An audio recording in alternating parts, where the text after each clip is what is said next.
Hello everyone. आज हम continue करेंगे क्लास 9 का chapter work and energy. Last lectures में हमने वर्क एंड एनर्जी का कंसेप्ट समझ लिया था। आज हम बात करेंगे law of conservation of energy के बारे में। फिर हम बात करेंगे the rate of doing work, जिसे क्या कहा जाता है, पावर कहा जाता है। आज हम पावर और law of conservation of energy को समझेंगे। चलिए स्टार्ट करते हैं आज का lecture. Law of conservation of energy, law of conservation of energy. Law of conservation of energy कहता क्या है, इसको समझते हैं।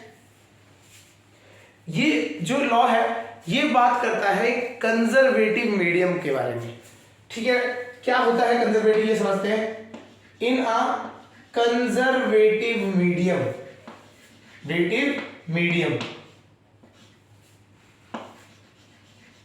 मीडियम या फिर हम सराउंडिंग कहते हैं, इसी की बात है। कंजर्वेटिव मीडियम होता क्या है ये समझते हैं। ये वो मीडियम है जहां पे फ्रिक्शन, एयर ड्रैग, विस्कोसिटी, ये सारे बेसिकली क्या है, ये जो अपोज करते हैं किसी भी बॉडी के मोशन को। ठीक है, ये वो लॉज है, ये वो फोर्सेज है, फ्रिक्शन, एयर ड्रैग और विस्कोसिटी। फ्रिक्शन होता है आपको जो सॉलिड की सरफेसेस एक दूसरे को अपोज करती है मूवमेंट में, जिसे हम कहते हैं रगड़ना, जो घिसरते हैं वो। एयर ड्रैग, जब आप बाइक चलाते होंगे या साइकिल चलाते हैं तो आपको एक हवा का झोंका लगता है जो आपके मोशन को रोकता है, उसे कहते हैं एयर ड्रैग। और ऐसे ही वाटर में अगर आप आगे मूव करना चाहते हैं तो आपको मूव करने में मुश्किल होती है, बिकॉज आप पे एक फोर्स लग रहा होता है, विस्कोसिटी।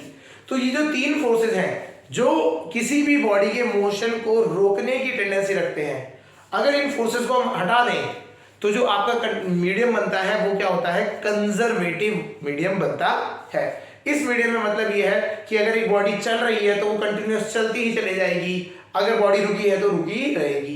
क्लियर हो गया। तो इसमें कोई आपका ऐसा फोर्स नहीं लग रहा है नेचर का जो किसी भी बॉडी के मोशन को अपोज कर रहा है। ठीक है, तो उसे कहते हैं कंजर्वेटिव मीडियम। तो क्या कहता है ये लॉ, ये लॉ कहता है in a conservative medium energy can neither be created, energy can neither be created, energy को नहीं बनाया जा सकता है,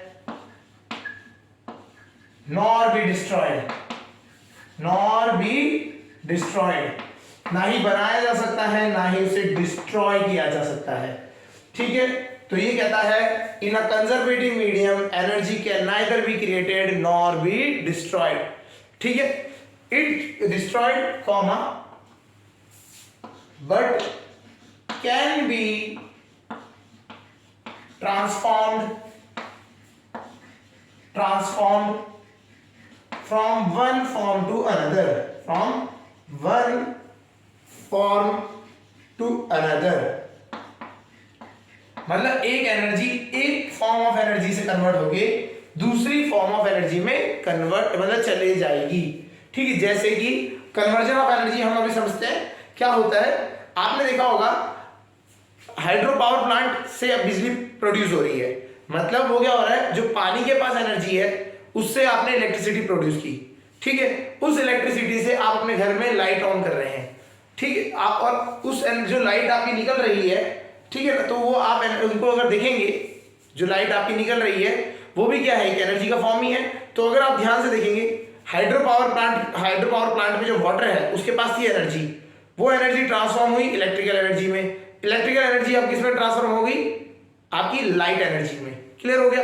इसी तरीके से जब हम बैटरी से ऑपरेटेड अगर हम कोई बेल यूज करते हैं तो बैटरी क्या है, केमिकल एनर्जी, वो क्या कर रहा है, इलेक्ट्रिकल सिग्नल बना रहा है, इलेक्ट्रिकल एनर्जी, और वो इलेक्ट्रिकल एनर्जी किसमें कन्वर्ट हो जा रही है, साउंड एनर्जी में, बेल की इसमें अगर हम बात करते हैं। ठीक है, हीटर्स में बात करें, इलेक्ट्रिकल एनर्जी किसमें कन्वर्ट हो रही है, आपकी हीट में या थर्मल एनर्जी को हम बात कहते हैं। तो इस तरीके से एनर्जी एक फॉर्म से दूसरे फॉर्म में ट्रांसफॉर्म तो हो सकती है, but can neither be created nor be destroyed. अगर एक कंजर्वेटिव मीडियम है तो वहां पे energy can neither be created nor be destroyed but can be transferred from one form to another. समझ आ गया। तो ये लॉ कहता है। ठीक है, चलिए इसको हम समझते हैं। एक बहुत ज्यादा इंपॉर्टेंट एक क्वेश्चन आता है, explain the law of conservation of energy during a free fall. एक क्वेश्चन है, उसको हम समझते हैं। कंजर्वेशन ऑफ एनर्जी हम किस पे बात कर रहे हैं? फ्री फॉल के लिए। फ्री फॉल, अब आता है फ्री फॉल क्या होता है ये समझते हैं। फ्री फॉल हमने पढ़ा था ग्रेविटेशन में कि अगर एक बॉडी को आप एक पर्टिकुलर हाइट से छोड़ दें, ठीक है, और वो मूव करते हुए ग्राउंड की तरफ आए, तो इसे कहते हैं फ्री फॉल कंडीशन। इस बॉल पे खाली ग्रेविटी ही लग रही है, उसके अलावा और कोई फोर्स नहीं लग रहा है, तो ऐसे बॉडी के जो फॉल होता है उसे क्या कहते हैं? फ्री फॉल कहते हैं। When a body falls freely under gravity, it is known as free fall. Clear है? तो एक बॉडी है हमारी, यहां से उसका मास है m मान लिया, तो वो वहां से ड्रॉप करा और वो चलती भी आ रही है। यहाँ पे आपने ड्रॉप किया तो यहाँ पे आपकी स्पीड में हम मान लेते हैं u = 0। बाद में आगे v हो जाएगा, आपका कुछ वैल्यू पे आ जाएगा, ठीक है, बाद में वेलोसिटी होगी v, ठीक है।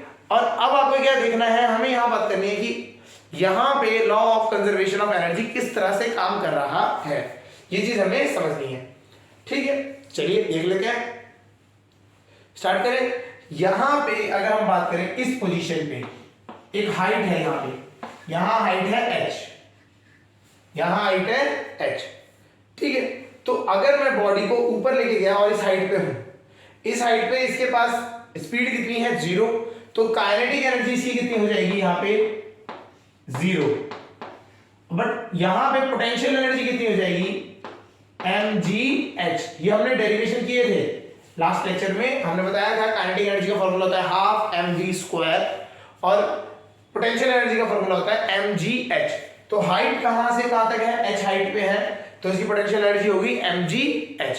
तो हम मान लेते हैं पॉइंट A, ये पॉइंट एक पॉइंट B से मान लेते हैं B, और ये पॉइंट है C।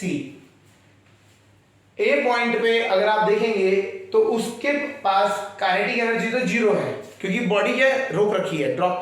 आप अगर ऐसे बात करें, चौक ये रुकी हुई है, तो इसकी काइनेटिक एनर्जी 0, बट हाइट होने की वजह से इसके पास कौन सी एनर्जी है? पोटेंशियल एनर्जी है।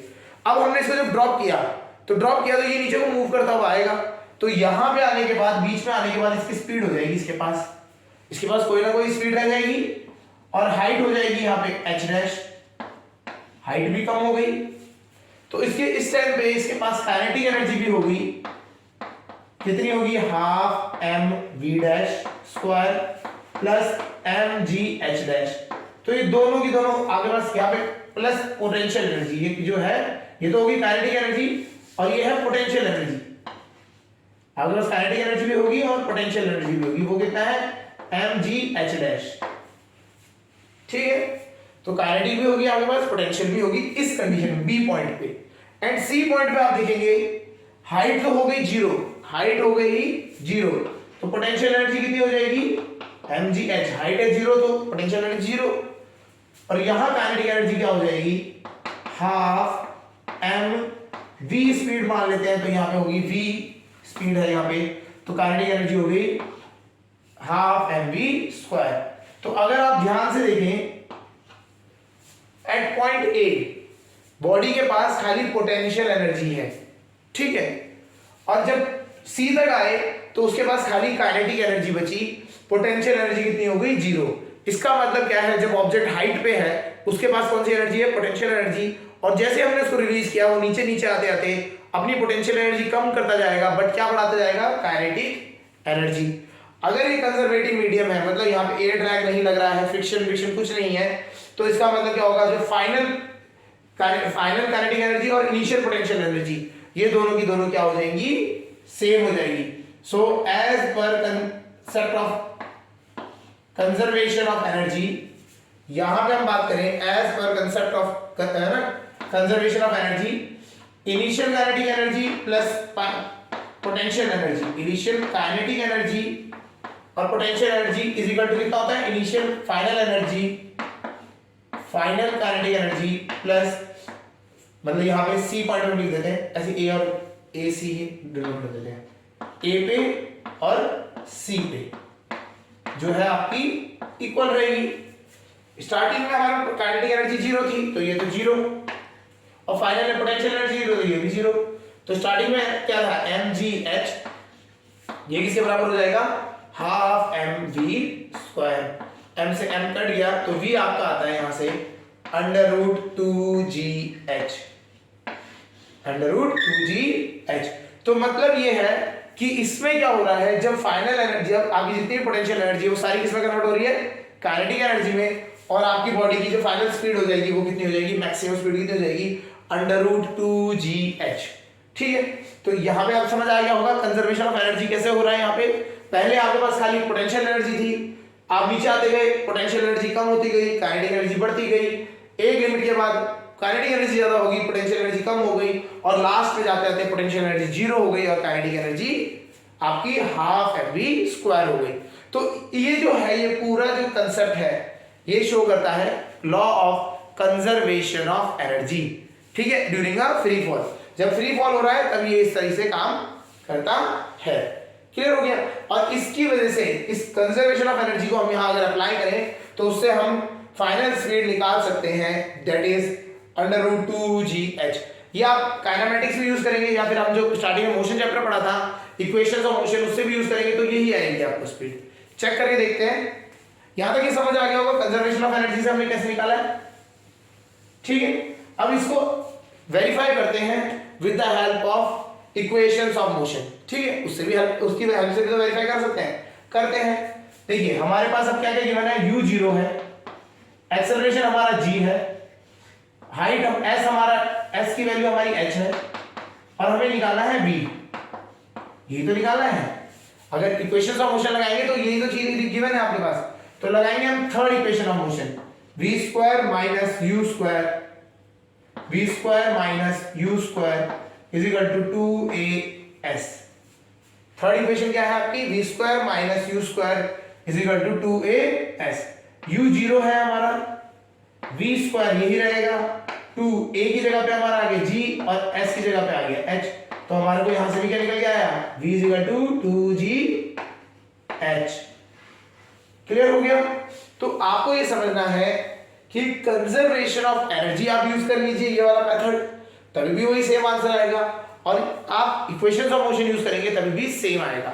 ठीक है, तो ये वेरीफाई करता है कि जो आपकी एनर्जीज है जब हम फ्री फॉल में छोड़ते हैं कोई बॉडी को ऊपर से, तो वो क्या होता है, जितनी भी पोटेंशियल एनर्जी है सारी किसमें कन्वर्ट हो जाती है, काइनेटिक एनर्जी में।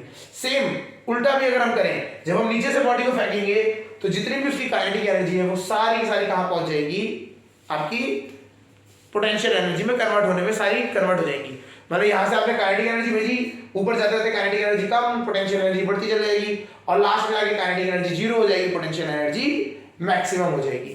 क्लियर हो रहा है नहीं हो रहा है। तो ये है आपका law of conservation of energy in a free fall. ठीक है, समझ आ गया होगा। चलिए अब हम बात करते हैं फ्री फॉल में, तो हमने समझ लिया। इसी तरीके से अगर हम बात करें पेंडुलम के केस में, पेंडुलम क्या होता है, पेंडुलम इज अ स्ट्रिंग रस्सी, एक धागा हो गया, थ्रेड हो गया, उसके एंड पे बॉब लगा होता है, ये होता है आपका बॉब। ठीक है, इसको हम क्या करते हैं, किनारे पे लेके गए और उसको ड्रॉप छोड़ दिया। जब आप इसको छोड़ेंगे तो ये इस तरीके से मोशन करेगा, ये इस तरीके से मोशन करता है।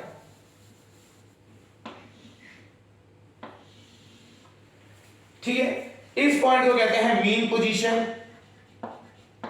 बीच में है तो इसे मीन पोजीशन कहते हैं, और जो कॉर्नर है उन्हें कहते हैं एक्सट्रीम पोजीशन, एक्सट्रीम पोजीशन। ठीक है जी, यहां पे भी हम अगर कंजर्वेशन ऑफ एनर्जी देखें तो ये हाइट है h, ये हाइट है h। जब ये एक्सट्रीम पोजीशन में पहुंचता है तो वहां पे स्पीड कितनी हो जाती है, यहां स्पीड हो जाती है 0, क्योंकि रुका हुआ है।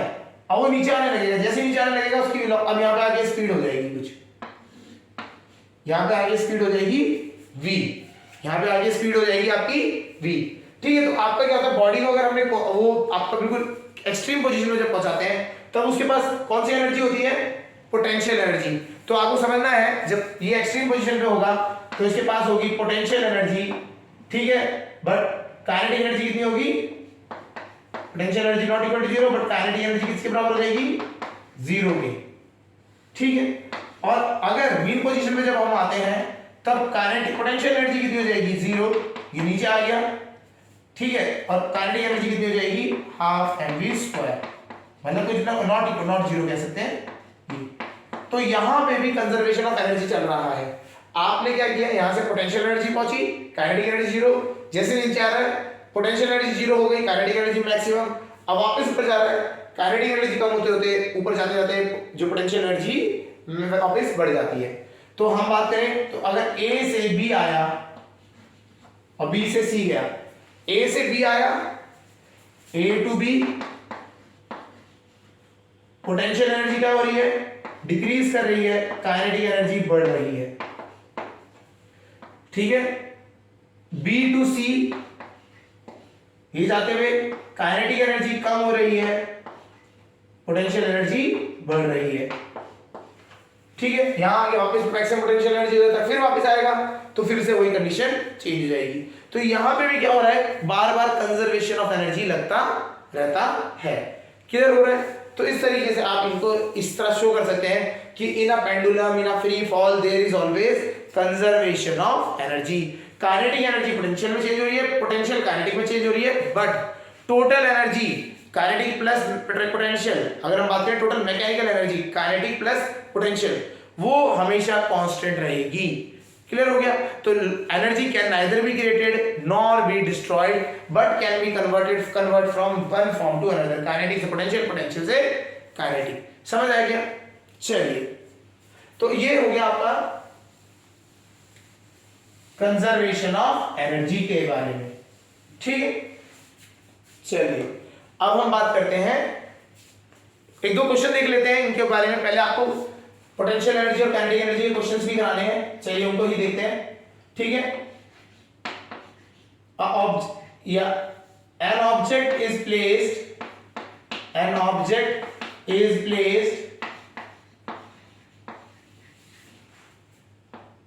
30 metre high from ground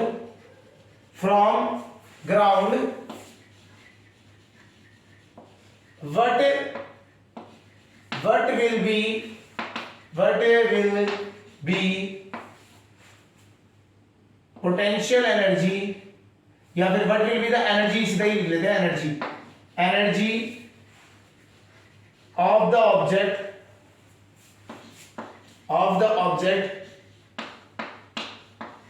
if mass of object is 80 kg, ठीक है। एक बॉडी है, ठीक है, आपका एक बॉडी है, ठीक है, उसमें उसका मास बताना है, उसका मास दे रखा है 80 kg। क्या क्या गिवन है, सॉल्यूशन देख लेते हैं। उसका मास गिवन है हमारे को 80 kg और उसकी हाइट पता है कितनी हाइट में है, हाइट हमारे को दे रखी है 30 मीटर। अब हमें बताना है इसकी एनर्जी कितनी है। जब भी एक बॉडी हाइट पे होती है, हाइट पे है, अब इसकी स्पीड के बारे में तो कोई कमेंट दे नहीं रखा, तो हम ये मान लेंगे कि स्पीड इसकी 0 है, कि हाइट पे ये पड़ी हुई है, रखी हुई है, ठीक है। अब इस हाइट पे रखने की वजह से इसके पास कौन सी एनर्जी आ जाएगी, पोटेंशियल एनर्जी। तो पोटेंशियल एनर्जी जो है वो हमें निकालनी है, सिंपल है। पोटेंशियल एनर्जी का फॉर्मूला क्या होता है, mgh, तो लगा देते हैं। तो इसके पास कौन सी एनर्जी है, potential energy, that is mgh। m की वैल्यू है 80, g हमारा 9.8 और h हमारा 30। अगर हमें दिया होगा, सपोज करिए अगर g की वैल्यू 10 दे रखी है तो 10 भी यूज कर सकते हैं, ठीक है। चलिए सॉल्व करते हैं। आपका ये एक पॉइंट हट जाएगा, 80 इंटू 98 इंटू 3, चलिए कर लेते हैं।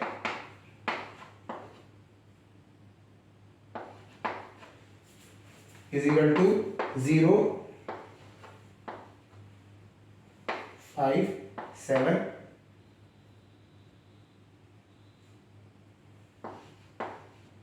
जूल, ठीक है। तो ये आपका आ गया 2350 जूल। तो हम इसे ये भी कह सकते हैं, आंसर इज 23.52 किलो जूल।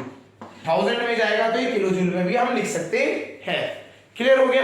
तो इस तरीके से आपको पोटेंशियल एनर्जी निकालनी है। एंड सिंपल फॉर्मूला लगाना है, कैलकुलेशन तो है ही रहती है, आपको कैलकुलेशन की बात नहीं करनी है, आपको सीधा ये करना है mgh फॉर्मूला लगाओ, mgh से आपको निकल जाएगा, आंसर आ जाएगा। ठीक है, चलिए अब आते हैं एक काइनेटिक एनर्जी का भी फर्स्ट क्वेश्चन देख लेते हैं। A body of mass 60 kg has a speed of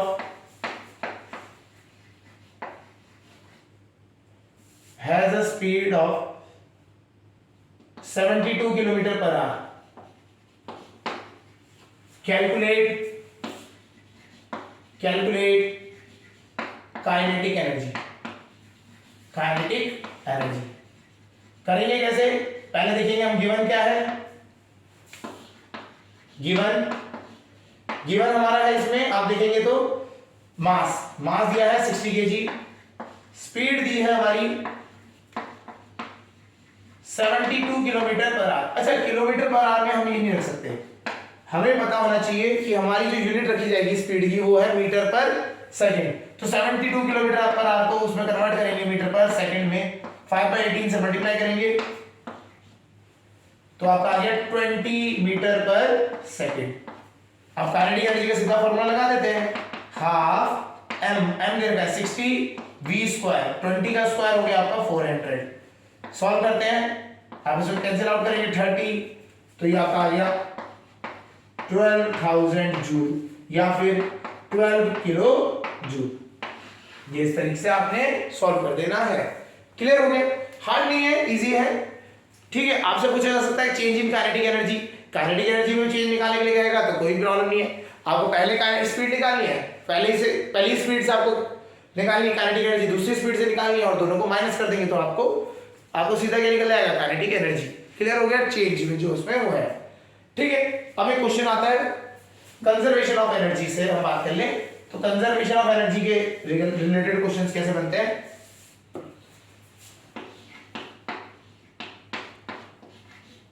object dropped from a height of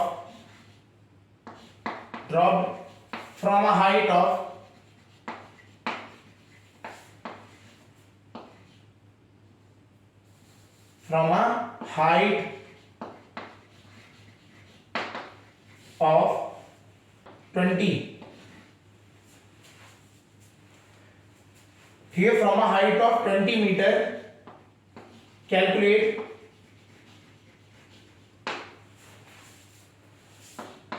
the speed reached when object just touches the ground। अभी ऑब्जेक्ट टच ही किया है तब कितनी स्पीड होगी? ग्राउंड को जस्ट टच ही कराया है तो क्या स्पीड होगी ये समझना है। क्लियर है? इसके करते हैं सॉल्यूशन, निकालते हैं इसका। बॉडी की हाइट पे रखा है, कितनी हाइट पे से? हमारा हो जाएगा 20 मीटर। ठीक है, यहां पे टच होने से पहले ये स्पीड देखिए, मैक्सिमम स्पीड से पहुंचेगी v। ठीक, तो ये आपको v बताना है। बॉडी जैसे आपने ड्रॉप करी,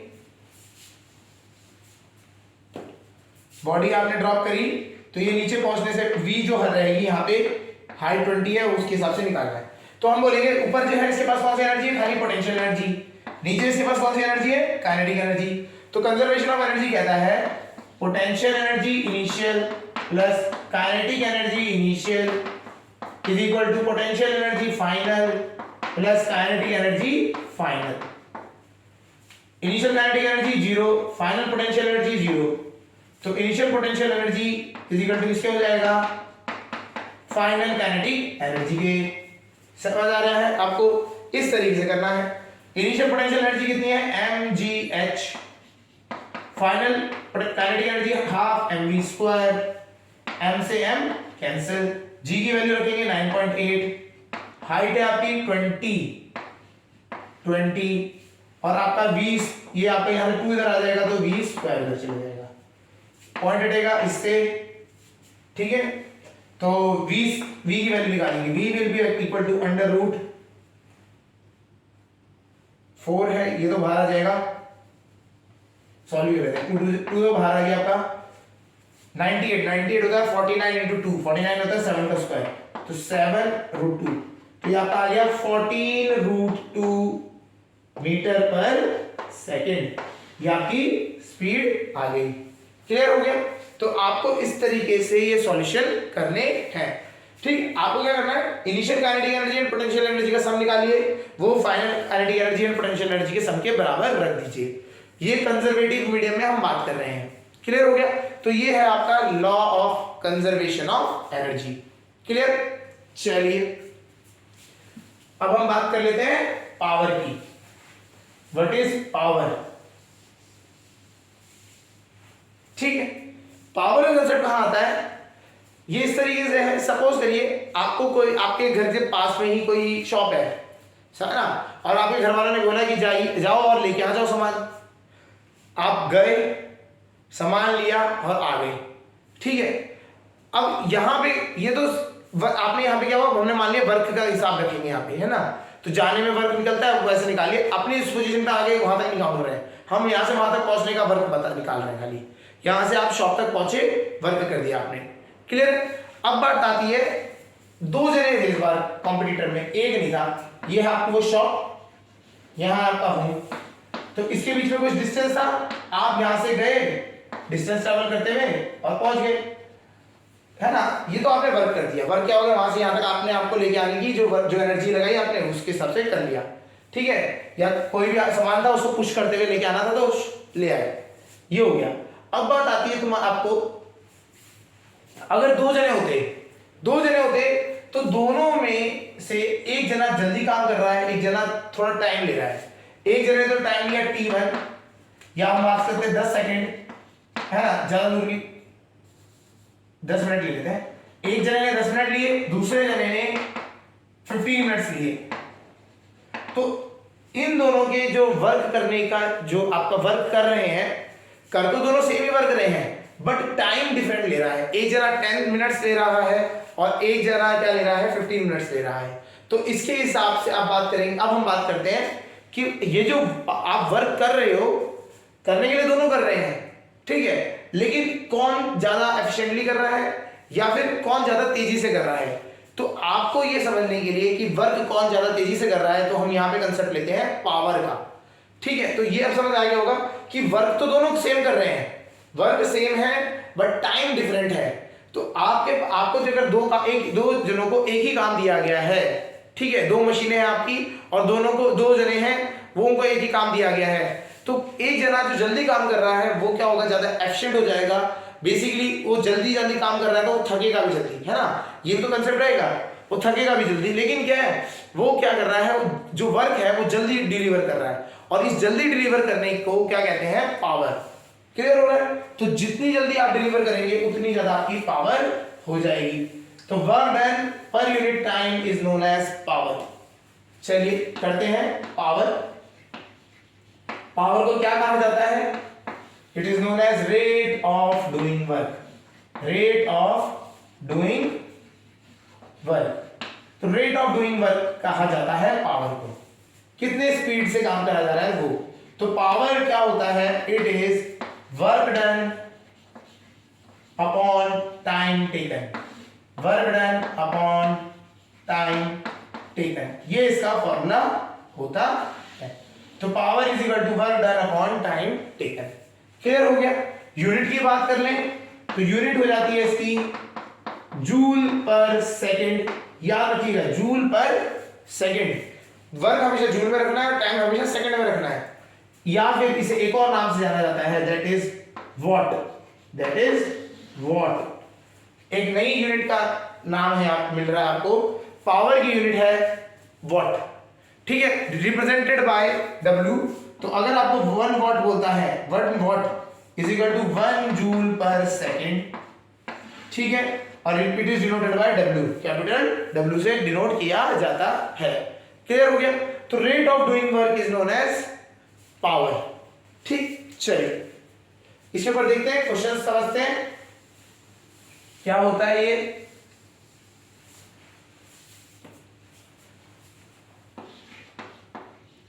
क्वेश्चन देखते हैं। A boy climbs a stair to 10 meter in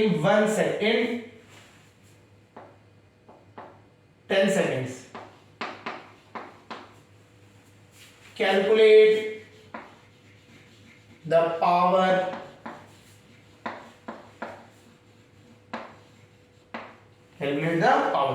power हमें बात करनी कितनी पावर से लगाई, पावर है ना यूज बाय द बॉय, तो पावर की बात करनी है। देखिए ये बॉय है, अच्छा इसमें एक चीज और भी है, if mass of boy is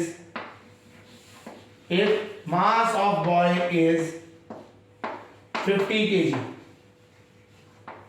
50 kg, अगर बॉय का मास 50 kg है। देखिए बॉय था, स्टेयर थी, कितने हाइट तक जाना है बॉय को, आपको जाना है 10 मीटर तक जाना है। ठीक है, बॉय को जब ऊपर जाने के लिए, नीचे उसका वेट लग रहा है mg, उसे ऊपर जाना है तो उसे कितना फोर्स लगाना पड़ेगा, सेम अमाउंट में mg। हम मानते हैं कांस्टेंट वेलोसिटी में मूव कर रहा है, तो बॉय कितना फोर्स लगाएगा ऊपर को, mg। तो हमारा वर्क की बात करें, पहले हम बात करते हैं वर्क डन। वर्क डन कितना किया उस भाई ने, mg into height, force into displacement. Force हो गया mg और हाइट हो गई 10। m कितना है ये भी लिख लेते हैं, m है आपका 50 kg, g की वैल्यू हम 9.80 ले लेते हैं, और आपकी हाइट है 10 मीटर। क्लियर, करते हैं सॉल्व। 1 पॉइंट से 0 कट गया,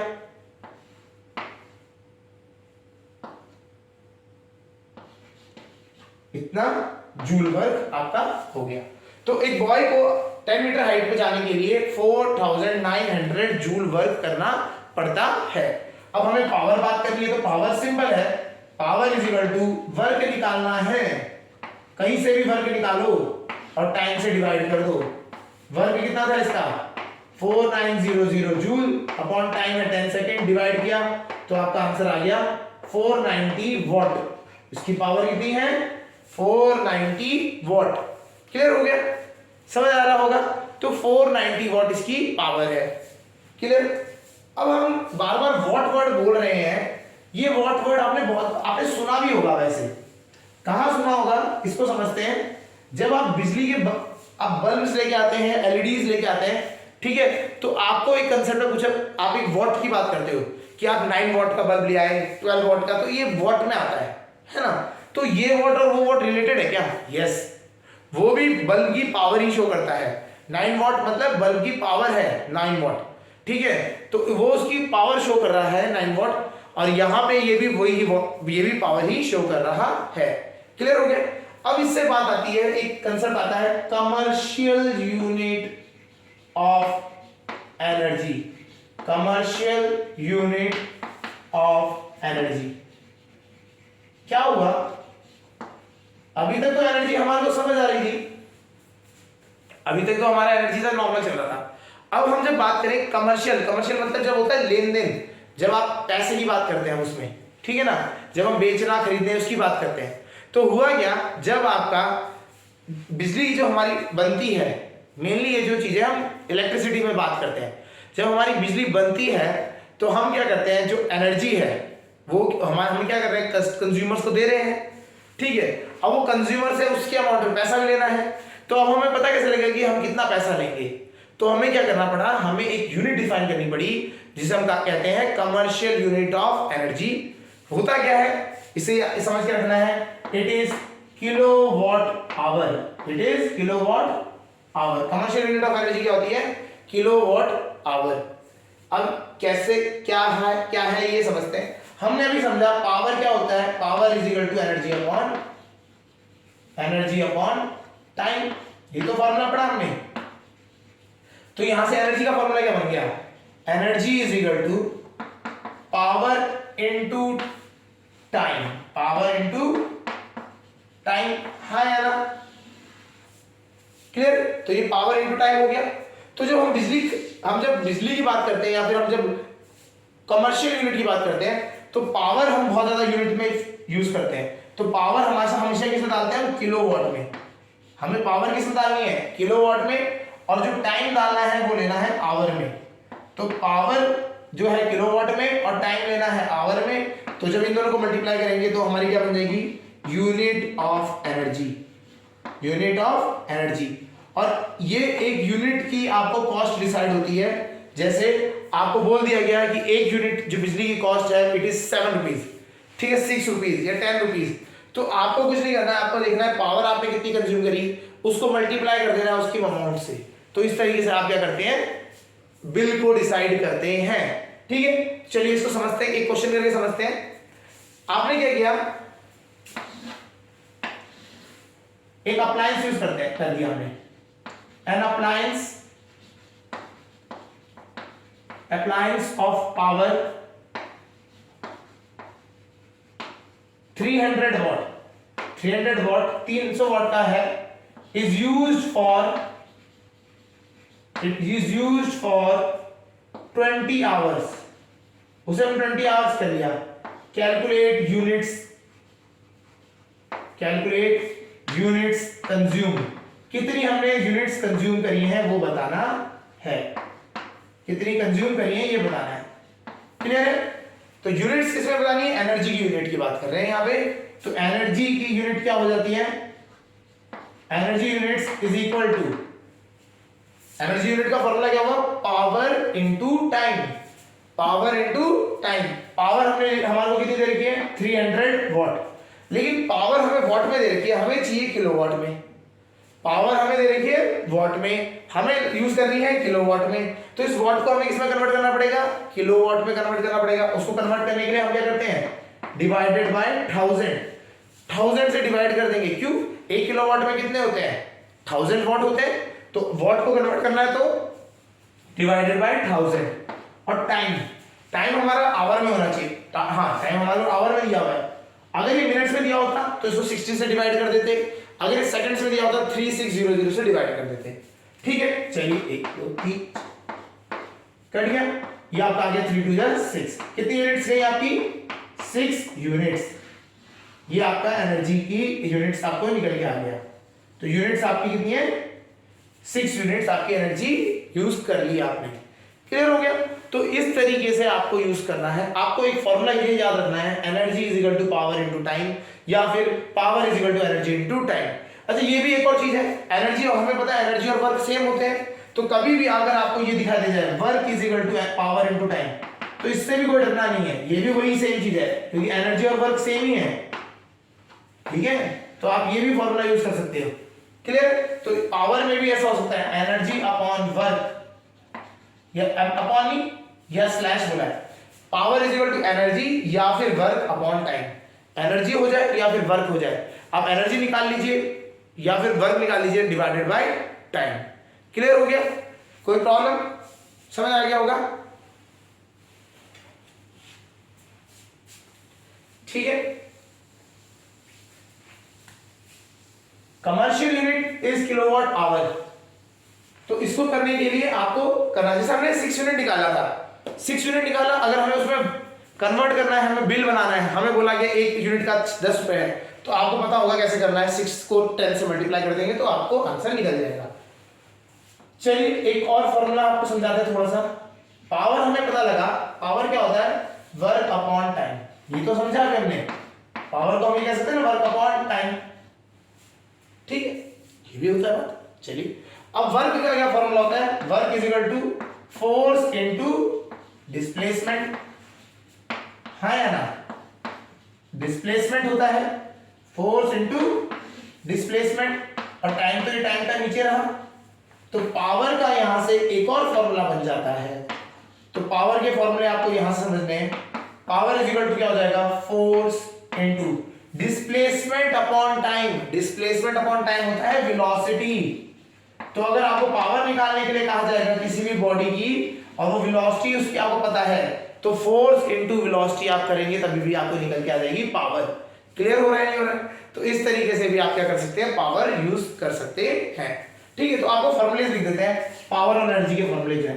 तो हमने पढ़ा पावर इज इक्वल टू क्या होता है, एनर्जी अपॉन टाइम, एनर्जी या फिर वर्क अपॉन टाइम कह सकते हो, दोनों में से कोई भी चीज हो जाए, एनर्जी हो जाए या फिर वर्क हो जाए। इसी तरीके से हमने बात करी पावर का एक और फॉर्मूला बन गया, पावर का एक और बन गया force into velocity, force into velocity, ये फॉर्मूला बन गया। इसी तरीके से अगर आपको एनर्जी का फॉर्मूला निकालना है तो energy is equal to power into time हो जाएगा, ये फॉर्मूला है यूज हो जाएगा आपका। ठीक है, ये आपके फॉर्मूले हो गए पावर के रिलेटेड। कमर्शियल यूनिट के लिए किलोवाट आवर वाला फॉर्मूला यही से बनता है।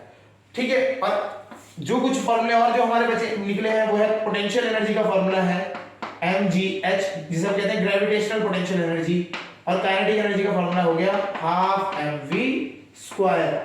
क्लियर हो गया। वर्क का फॉर्मूला इस चैप्टर में बाद हमने पढ़ा force into displacement, force into displacement. तो इस चैप्टर में बहुत सारे न्यूमेरिकल्स बनते हैं, बहुत सारे न्यूमेरिकल्स बनते हैं और फॉर्मूले यूज होने हैं वो ये सब है। तो ये फॉर्मूला लिस्ट है, इस फॉर्मूला ये फॉर्मूला लिस्ट आपको पता होनी चाहिए, ये फॉर्मूला लिस्ट आपके पास होनी चाहिए, इसको याद रखना है। इनमें से कोई भी फॉर्मूला आपका बनता है तो बना के उससे फॉर्मूला क्वेश्चन सॉल्व करना है। क्लियर हो गया। इस चैप्टर में थ्योरी वाइज भी आपको चीजें बहुत सारी सीखने को मिलती है। वर्क की डेफिनेशन आती है आपके पास पावर आता है, एनर्जी आता है, पोटेंशियल, काइनेटिक और डिफरेंट टाइप्स ऑफ एनर्जी के बारे में भी आपको यहाँ पे पढ़ने को मिलता है। इसके साथ साथ मेनली है न्यूमेरिकल्स जो आते हैं, वो न्यूमेरिकल्स आपके हैं, जैसे आपको वर्क के न्यूमेरिकल्स आएंगे फोर्स इनटू डिस्प्लेसमेंट वाले फॉर्मूले पे। ठीक है, फिर काइनेटिक एनर्जी और पोटेंशियल एनर्जी का फॉर्मूला यूज करके आपको क्वेश्चंस आते हैं। पावर के फॉर्मूले आ जाते हैं, कमर्शियल यूनिट ऑफ पावर की energy, commercial unit of energy उसका फॉर्मूला यूज हो जाता है। तो इस तरीके से ये न्यूमेरिकल्स बनते हैं। तो इन सारे को आप एक साथ नोट करिए, इनका यूज करके प्रैक्टिस करिए क्वेश्चंस की। ठीक है, तो क्वेश्चंस की अगर आप प्रैक्टिस करते हैं, आप बुक्स करेंगे तो बहुत, जब आप करते हैं एक दो बार कॉन्फिडेंस आता है। पेपर में कॉन्फिडेंस बहुत मैटर करता है। आपने क्वेश्चन किया और आपको डाउट है माइंड में कि यार ये सही भी किया है मैंने, तो यहाँ पे प्रॉब्लम होती है। तो आप जब तक क्वेश्चन नहीं करेंगे कॉन्फिडेंस नहीं आएगा। तो आप क्वेश्चन करिए, और ये बहुत इजी चैप्टर है, इसको एक बार पढ़ने के बाद रिवीजन करिए इसकी बात तो आपका ये चैप्टर अच्छी तरह हो जाएगा। ठीक है, होप करते हैं चैप्टर समझ आ गया होगा। That's all for this chapter, thank you.